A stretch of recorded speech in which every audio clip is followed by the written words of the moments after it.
প্রত্যেক দিন ব্রেকফাস্টে কী খাবেন করেন আর চিন্তা করতে হবে না। আজকে আপনাদের জন্য নিয়ে এসেছি চিড়া দিয়ে ডিমের পরোটা। এটি বাচ্চাদের টিফিনে একটি মোক্ষম খাবার। আমি প্রথমে এখানে 1 কাপ চিড়ে নিয়েছি। চিড়েটা জল দিয়ে 2-3 বার ভালো করে ধুয়ে নিয়েছি। এইভাবে চটকে চটকে ধুয়ে নেবেন, চিড়েতে অনেক ময়লা থাকতে পারে। আমার ধোয়া হয়ে গেছে।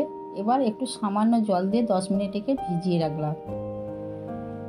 তারপর 10 মিনিট খুলে আবার একে ভালো করে চটকে নিলাম। আমার ভিডিওটি প্রথম থেকে শেষ পর্যন্ত দেখার জন্য অনুরোধ রইল। চটকানোর পর আমি এতে 1 কাপ আটা দিলাম আর দিয়ে দিলাম পরিমাণ মতো লবণ। যতটা চিড়ে নেবেন ততটা পরিমাণে আটা নেবেন, দিলে সুন্দর হবে পরোটাটা। এইভাবে আমি একটু একটু করে জল দিয়ে ভালো করে একটা ডো বানিয়ে নিলাম।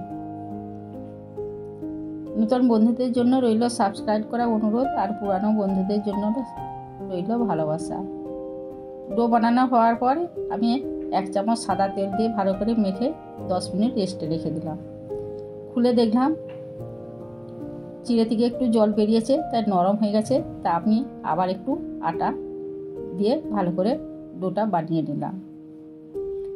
ডো বানানো হয়ে গেছে। তারপর আমি একটা করে লেচি কেটে নিয়ে তারপর পরোটা বেলে দিচ্ছি।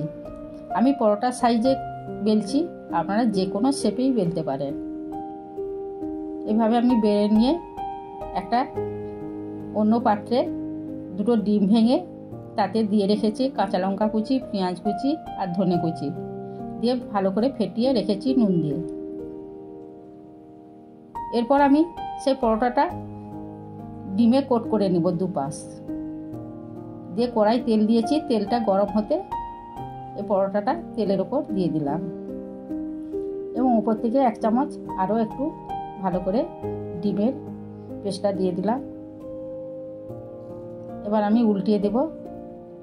এই পাশটাও আমি 1 চামচ আবার ডিমের পেস্টটা দিয়ে দিলাম। দিয়ে এইভাবে আমি লাল লাল করে ভেজে নেব।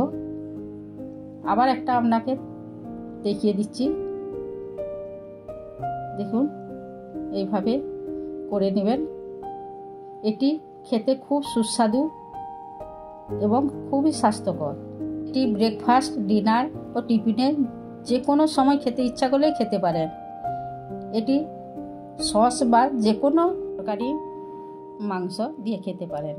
আমার ভিডিওটি ভালো লাগলে লাইক, কমেন্ট, শেয়ার করবেন। সুস্থ থাকুন, ভালো থাকুন। দেখা হচ্ছে পরের ভিডিওতে। অবশ্যই বাড়িতে বানিয়ে কমেন্ট করে জানাবেন কেমন হলো।